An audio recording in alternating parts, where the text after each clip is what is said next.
यह एक सच्ची घटना है। बिहार के एक छोटे से गांव भैरवपुर की। तारीख थी 14 अक्टूबर 1998। आज भी इस गांव में लोग सूरज ढलते ही अपने दरवाजे अंदर से बंद कर लेते हैं, क्योंकि इस गांव में अंधेरा केवल छाता नहीं, चलता भी है और पीछा भी करता है। उस रात मैं काम से देर से लौटा। समय था रात के लगभग 10 बजे। गांव तक जाने वाली पगडंडी सुनसान थी। चारों तरफ गहरा सन्नाटा। कभी कभी हवा चलती तो पेड़ों की डालियां ऐसे हिलती जैसे कोई फुसफुसा रहा हो। मैं धीरे धीरे चल रहा था, लेकिन तभी मुझे साफ महसूस हुआ, मेरे पीछे किसी के कदमों की आहट है। मैं अचानक रुक गया।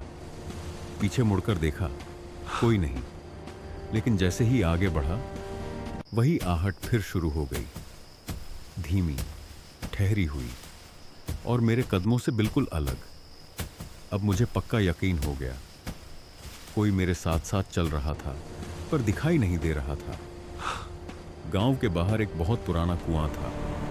लोग कहते थे, रात को इसके पास से भी गुजरना नहीं चाहिए। जैसे ही मैं कुएं के पास पहुंचा, मुझे लगा उसके पीछे कोई लंबी परछाई खड़ी है। वह हिल नहीं रही थी, बस उसकी दो चमकती आंखें अंधेरे में नजर आ रही थीं।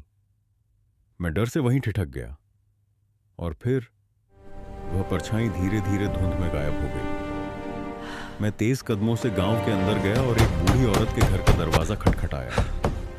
काफी देर बाद दरवाजा आधा खुला और एक पुरानी लालटेन की रोशनी बाहर फैली। औरत बोली, इस समय बाहर क्यों घूम रहे हो बेटा? यहां रात को अच्छा नहीं होता। उसकी आवाज में डर साफ सुनाई दे रहा था। मैं घर के अंदर बैठा। वह औरत लालटेन के पास बैठ गई और धीमे स्वर में बोली, कुछ साल पहले इस गांव में एक लड़की रहती थी, मीरा। खुशमिजाज, चंचल, सबकी प्यारी।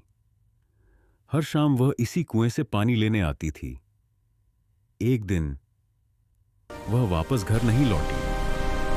जब तलाश हुई तो उसका दुपट्टा कुएं के पास मिला और रात भर कुएं के अंदर से एक लड़की के चीखने की आवाजें आती रहीं। अगली सुबह जब लोग